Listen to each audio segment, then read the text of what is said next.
As a creative aspect, TV is one of the best things that we do as a species. Along with music and film and books, they bring out the best creative of all of us. They entertain and they bring so much joy to many. They invoke emotion and enable us to feel things that we bury sometimes deep down. That's what this podcast is for. Welcome to A Million Little TV Shows. This is what I call the breakdown while I break down. Each week I will go through a different TV show, a different season of that TV show, and different episodes of that show. And I will break down not only emotions, but I will break down stories from my life, and let you know why these TV shows mean so much to me, and why I believe that they are some of the most important shows out there. This podcast is here to highlight a lot of smaller TV shows, or TV shows that don't really get a platform, because we know of a bunch of TV shows that get a multitude of different podcasts. Ted Lasso, Game of Thrones, The Office, they've all got several podcasts out there analysing all types of different things. But there's not many out there for the little guy, and that's what I'm trying to highlight. So each week I will go through a different show, different seasons, different episodes, and I will go across all different kinds of genres and different countries to bring you what I believe is some of the best TV out there. So I'm glad you're here with me. I'm glad you're here for this journey. And if you've watched the shows before and you wanted to come here and get an analysis on them and have someone go through them and pick out bits that you might have enjoyed, then I'm glad you are here. If, however, you have never watched the show and you just want to come and have someone talk in your ear about different TV shows, I'm glad you are here. But I hope that it inspires some people to go and seek out these TV shows. They deserve to be watched. They were made with love and care, and they are the same as this podcast, made with love and care. I am your host, Mike, and I will take you through every adventure, every horror, every piece of drama, and I hope that you enjoy the show. Hello there, and welcome back to this A Million Little TV Shows podcast. This is now episode 6 of season 12, and today we're going to be going into the world of Psycho. Alfred Hitchcock's amazing 1960s film, Psycho, was one of those films that I really got on board with, like, when I was in my horror phase. Because it is one of those things that is, it's a masterclass of cinema, along with quite a lot of his other works. Obviously, there were things about the man that was problematic, but, I mean, we live in the world we live in right now, so he'd have probably gotten along really well with some people. But we're not here to talk about the man, we're here to talk about his work. And Psycho was one of the pivotal films of the 1960s. And I've seen some documentaries on it, and I've seen some shows on how it got made. And yeah, it's a really incredible film. But obviously the character of Norman Bates has essentially jumped generations. He is well known throughout cinema, along with other major serial killers, Michael Myers, Hannibal, etc. And of course, I've already covered Hannibal, the TV show. So when I covered that, I knew I wanted to cover this series as well. So I think we should just get into it. Because when I saw that this was on my list of TV shows to obviously watch, and coming into season 12 knowing that this was going to be on the docket, I suppose, I was really excited for this. This is a really good show, and it was one of my favourites when it came out, and it was one of those week by week things as well, so I was always eager to find out what was going to happen next. And it's easily digestible, 10 episodes, 50-ish minutes long, and yeah, I'm really excited to get into this episode now, so I think we should just do that. This is Bates Motel, season 1, episodes 1 to 3.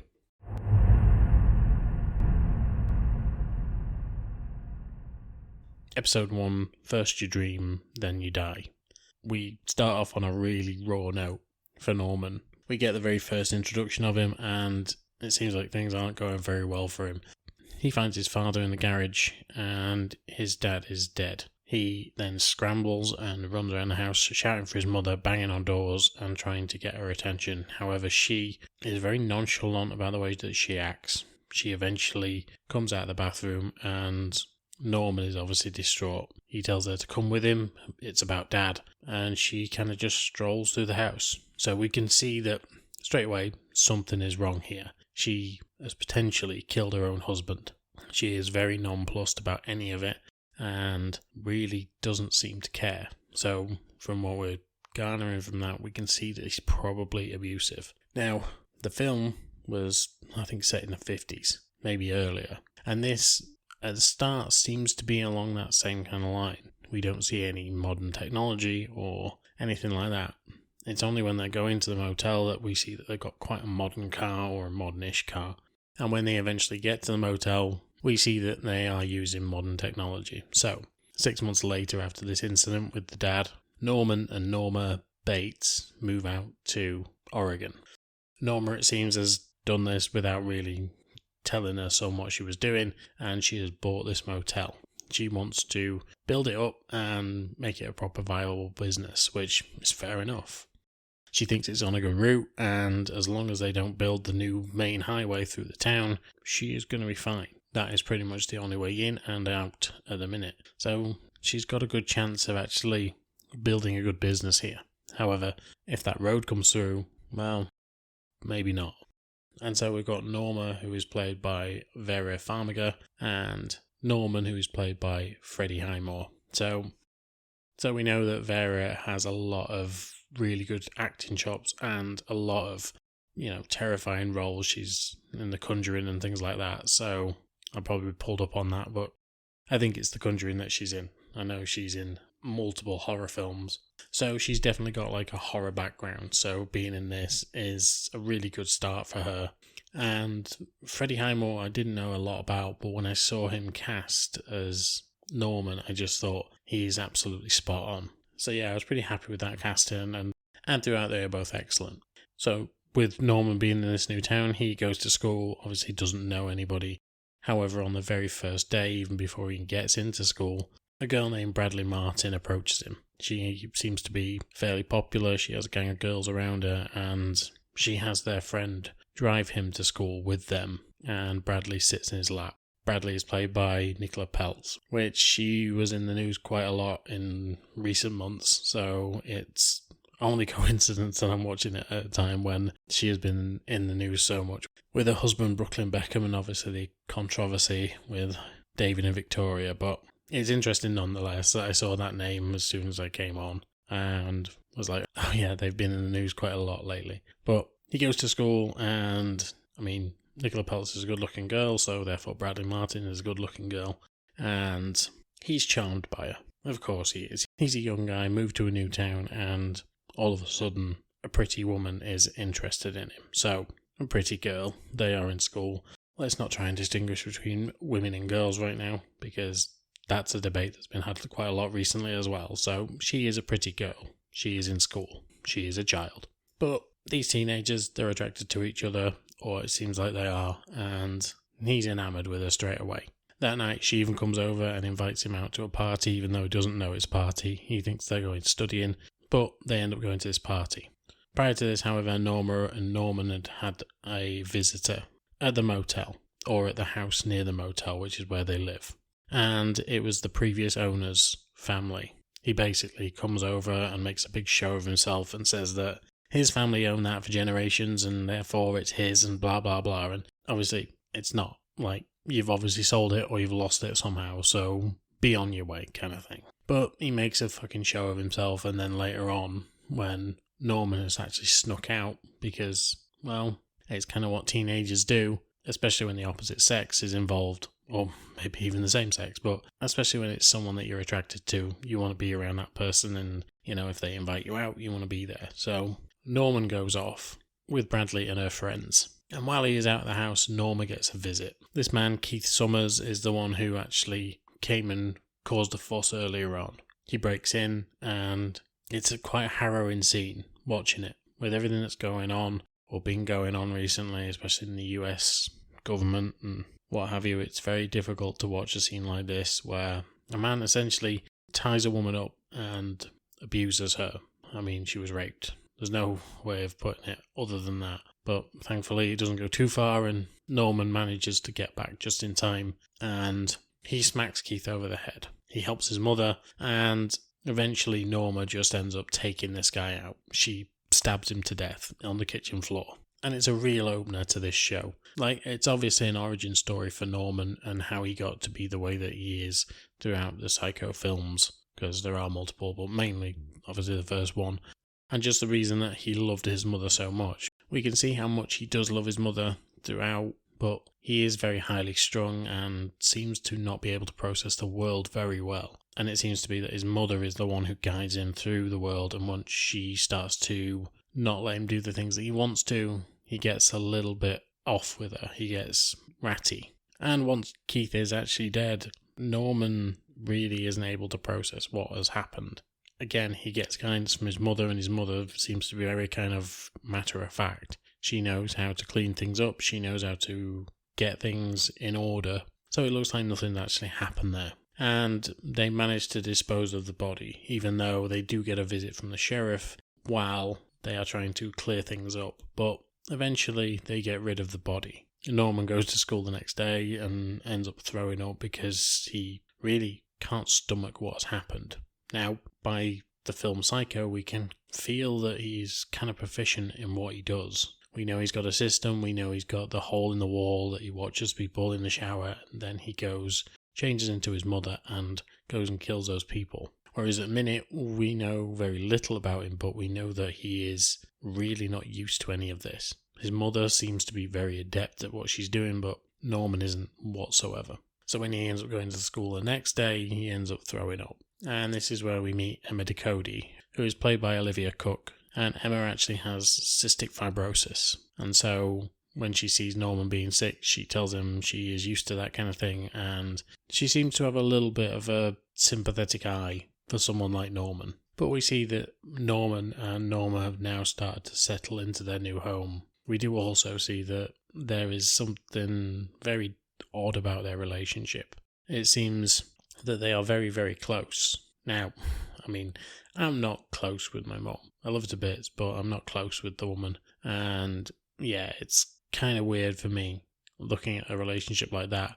It may be that some people are looking at that relationship and thinking, oh, that's kind of cute, but yeah, I don't think so. It feels icky, I think is the word to best describe it. But we also see that Norma has now renamed the motel, and the new name is obviously the Bates Motel. So that's where the origin story is from, and that's where we're starting this episode. But right at the end of the episode, we actually see something quite sinister. There is a man injecting a woman, I want to say, with something. We're not sure what, but she has many injection marks on her arm, and she is chained to a chair. So there is definitely something sinister going on that is probably going to play out throughout the season.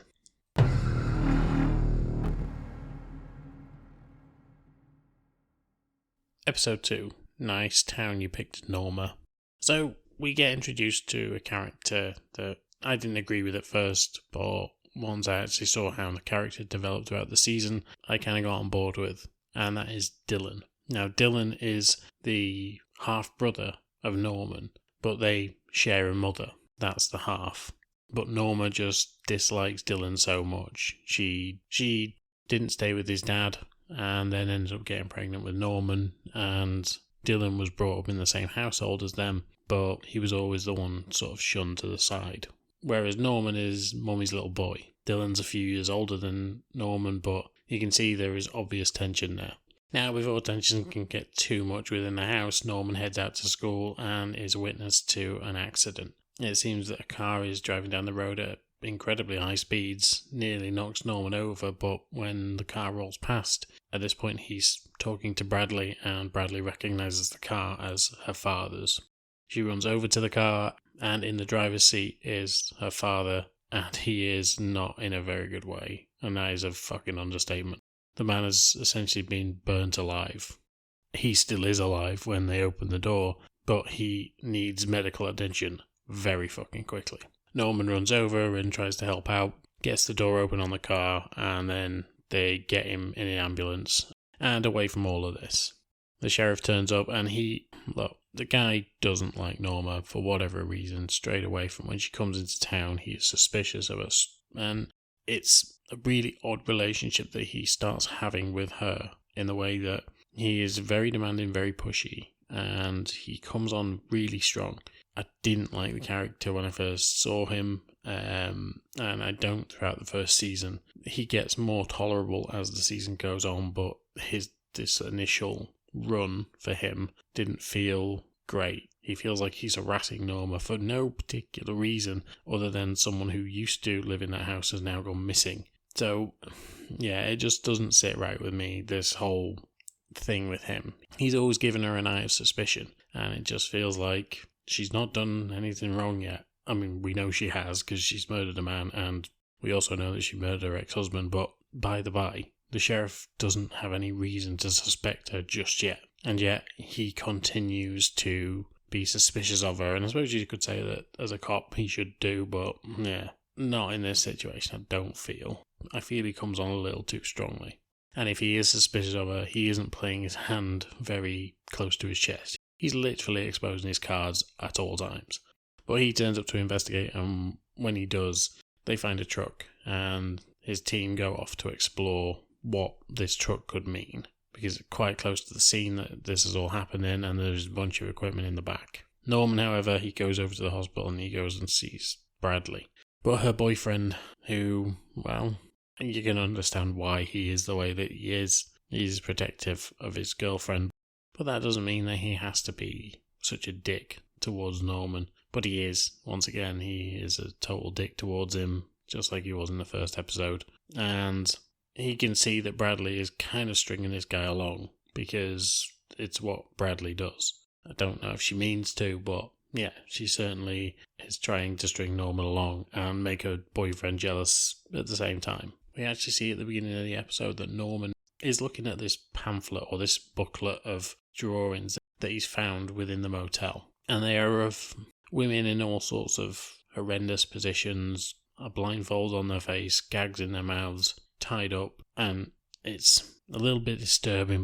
But Norman seems to have some sort of, he seems to have a compulsion to keep this book with him as much as possible. He obviously hides it from his mother because he doesn't want her to find out that he's got this material. But it does look very aggressive towards women, and a little bit terrifying in all fairness.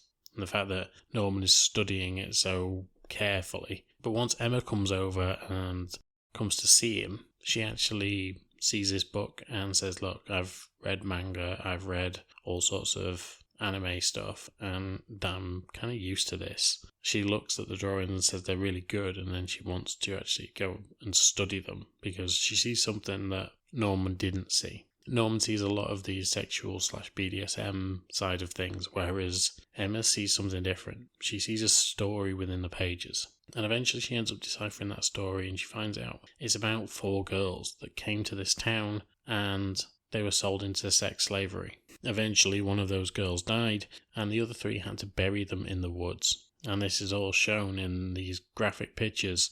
And Emma, even though she's got cystic fibrosis, she wants to live her life as best as she can, while she can. And so she tells Norman that she wants to go and investigate this thing, this whole mystery that is written in these pages or drawn in these pages. But as they head out to where Emma believes this whole thing took place, they end up coming across what looks to be some sort of drug den or whatever it is. It's guarded heavily by 2 guys with guns. And they end up having to make a run for it, and Emma not being in the best way because of the fact that her lungs could fill up with this viscous mucus. She has to be very careful about the kind of exertion she is putting on herself. But they do manage to get away, but this is something that is deep in the underbelly of this town. Again, we saw in the first episode at the end that there was something going wrong in this town. Someone was injecting someone with something. We don't know what yet, but they had them held hostage. Then we have the sheriff who is basically suspicious of everyone and everything, and is really not liking the way that Norma is acting. Obviously we've got Norma and Norman, who are the stars of the show, and we know what Norman turns into, and we know that it's his mother that gets him there. So yeah, that's a little bit weird, but that's a mystery we don't have to solve. And then we've got Bradley's dad, who has been found burnt in his car, and while Norma is actually in town, she finds another man who has been strung up and is burning basically in the middle of the town.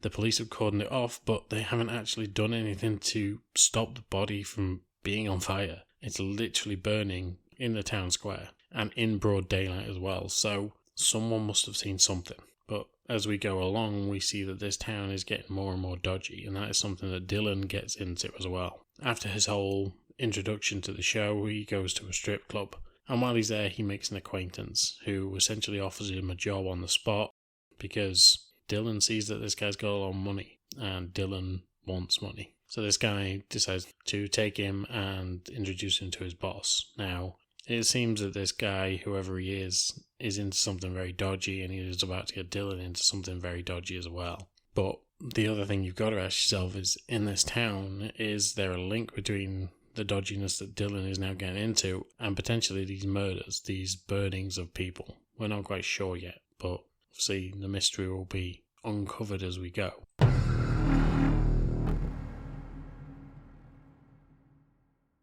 Episode 3, What's Wrong with Norman? So while Norman's just sat in class one day, he passes out, and we get to see a different side of Norman in this case, because, well, there's a couple of things that have happened so far that make you think that Norman may not realise what he's doing when he's doing things. Now, obviously, if you've seen the film Psycho, you know that he kind of has a split personality when it comes to what he did. But in the last episode, we saw him basically kind of switch and attack Dylan for calling his mother a whore. And it seems that any time that his mother is mentioned in a bad way, he goes after the person that does it. But you see his face turn, you see him kind of turn into someone else, change into something. I don't know how to explain it better than that, but he just switches off, and the Norman that is front and centre throughout the episodes seems to disappear, and all of a sudden the psycho comes out, I suppose.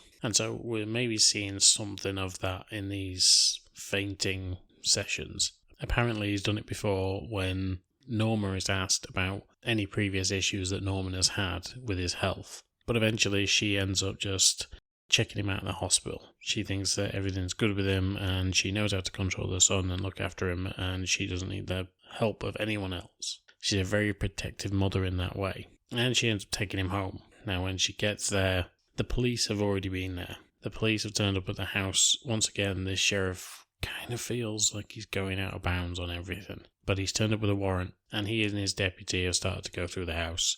Norman, once he's back home, starts to panic. He knows what's in his room.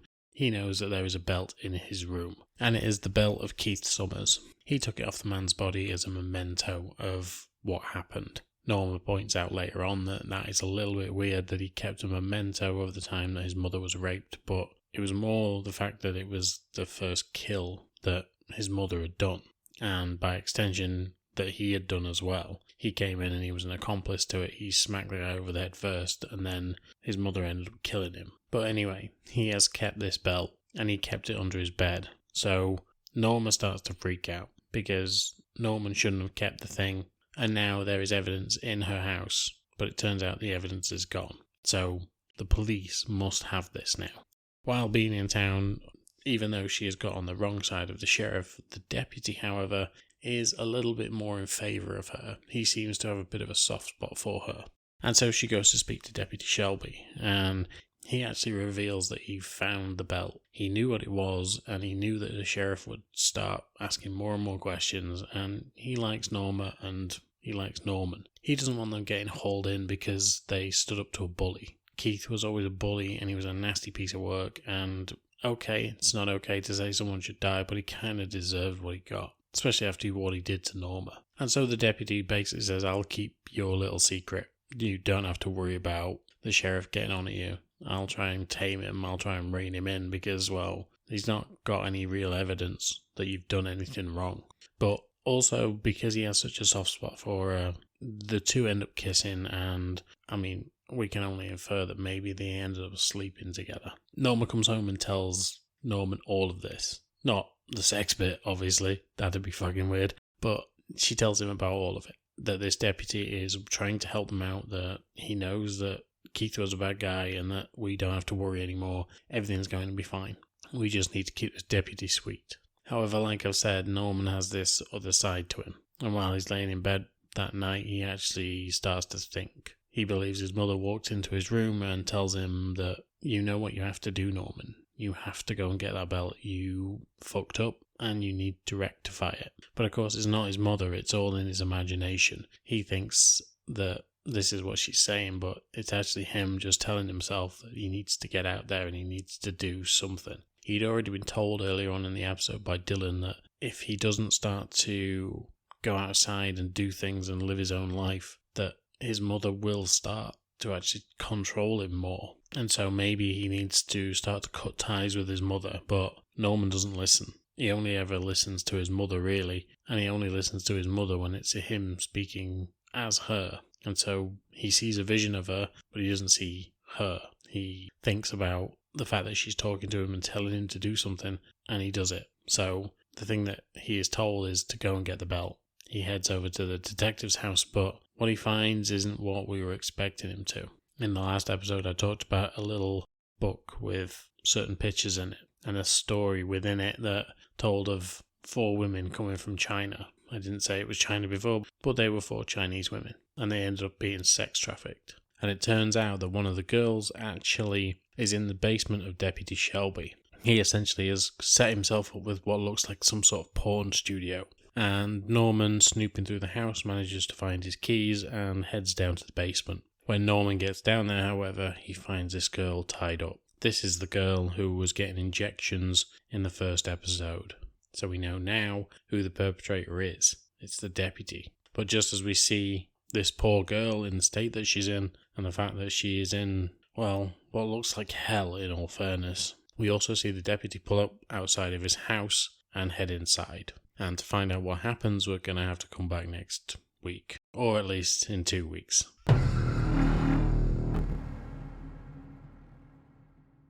Okay, so what a start to this show. I forgot the storylines behind it. I forgot the background behind it. I obviously knew what the show was about and who it was about. But I forgot how they fleshed out the world so well. And I'm really liking all of the characters that brought in. You can see why Norman ends up being the way that he is through the people that he meets, and of course his mother, his overbearing mother. We don't even get it in the film because, well, she's not real. But in this, we can kind of see why he ends up the way that he is. There's other factors in there, but yeah, it's not great. And it really starts off with a rough episode. That first episode with it opening up on a scene of death and halfway through having a rape it hits hard. And then throughout the second episode, we've got, bodies on fire. And in the third episode, we've got a girl locked up. So, this isn't going to be an easy ride. This is going to get rougher and rougher as we go. But it's a good start. It's a really good start. And I'm just enthusiastic about where this series is going to go. I've watched it, but I haven't watched it for a long, long time now. And, this started in 2013 and went to around about 2016, 17, maybe 18. So it's been a good 7 years since I've actually watched this series. And apart from some of Norman's kind of idiosyncrasies, I don't know, but some of his character traits, I suppose, in that he is very, very whiny. And I know he is in the film, he kind of whines that his mother doesn't let him do what he wants and blah, blah, blah, blah. But I think Freddie Highmore's version of it is kind of grating, especially at the start. But I suppose it needs to be. It needs to show that he is trying to pull away from his mother at times, but also he wants to never be apart from her. And that's the two sides, or the multiple sides of his personality, just kind of overwhelming him and making him feel like he has to be there for his mother.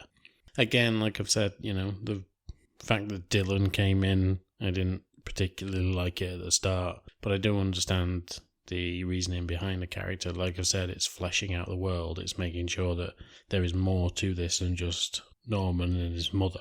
And so we've ended up getting the two girls, Bradley and Emma. We've ended up with this sheriff who just won't quit. He constantly comes after Norma, especially in this first season, and he is really blind to what is actually going on in the town. His literal deputy, the guy who's on the doorstep next to him, is an abuser. He's got a woman tied up in his basement. And you've got the fact that there is Dylan has a new job as someone who will watch over this 5 acres of farmland, which all has marijuana on it. Or I think the guy who was with him, Ethan, said it was $500 million worth. So you've got this massive acreage of farm that the cops don't know about, or we believe the cops don't know about. We can't be too sure on that one yet. But then we've also got people who are coming into town and end up getting burnt to death, or even just normal town members, like Bradley's dad.